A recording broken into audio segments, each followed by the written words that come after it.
Hey guys, welcome to another X5 video. This time we're going to be addressing the intermittent push start, no click, no crank issue that BMW is having, especially with these early 2000 generations. So what I'm talking about is these guys right here where you stick the key fob inside and then you press the push start to start the engine, and sometimes all it does is just one click or it will just not do anything at all. You just get the ignition powered on and then basically don't crank. So what I'm going to tell you is what I found out the cause sometimes could be. I have replaced the ignition switch, basically the key fob receiver, and the push start button on mine to rule that out, and it didn't do jack. Basically, I still had the exact same issue, and I was almost at my ends and having to diagnose everything because it started having clicking issues in the relay box in the back. I've replaced the relay. I've had other clicking underneath the dash. Then it turns out when I scanned it that it was popping a code for missing terminal 15, which is from what I researched the main terminal that wakes up all the modules and all that, powers up everything. So yeah, after digging deep into the rabbit hole and almost giving up, I came down to one computer that was most likely the cause of my issue. So I started digging, and sure enough, I found a module that's stuck under the console, which I'm going to show you in a little bit. And when I took it apart, it has these like little capacitors or whatever. Don't quote me on that. I'm not an electrician. But when I opened the box to look at the circuit board, I was just hoping to find anything obvious, any burnt connections, any solder that's melted, overheated, or whatever. I was looking for something. I just wanted to see a sign of something going bad. And so I can basically have a definitive, yes, this is my issue. This is the cause of my problem. Replace the computer, get a reprogram, and get this truck running again. But that didn't happen. So at this point, I was almost ready to give up. And the more I was researching, the more I was ending up at the only solution by having to send the cast module out, send the replacement, get it cloned, or get mine repaired, which would have cost anywhere between $400 and $700 from what I found out. I really didn't want to do that, and I had one last resort, and that was a Facebook BMW forum, group.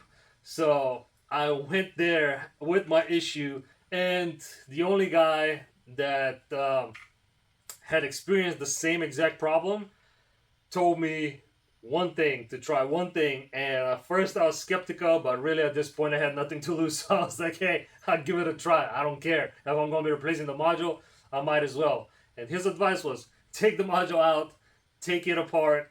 Well, not take it apart, but take the cover, the plastic cover off. So expose the circuit board again and heat the crap out of it with a heat gun. Let it cool down for a few hours and then plug it back in.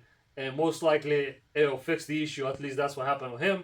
And that's what solved his problem. And I was like, hey, let me give it a try. And sure enough, I did exactly what he said. I plugged the sucker back in. And as soon as I hit the start button, boom, that's it. It started right up. No hesitation, no nothing. First crank, hit the starter, started right up. Been driving it for over a month now with zero issues at all. So yeah, what this guy suggested actually made sense because that circuit board looked like it was dipped in some kind of almost like wax that's hardened over all the connections. And like me trying to come up with a logic explanation is this thing probably over time shrinks with age, with heat, and is creating some type of stress on some connections somewhere on the circuit board. And me heating the crap out of it, almost melting the thing, probably loosened, relaxed everything, and the connection is fine now. So let me show you where the module is located, what you got to do to get to it, and I hope this helps somebody out there because I was really giving up on this truck. All right, so pretty easy to get to. Let me move the light so it's not shining directly at the camera. So all you got to do is remove this panel, which you have three either Phillips head screws or Torx. So mine are actually Phillips heads right there. Yeah, three little screws.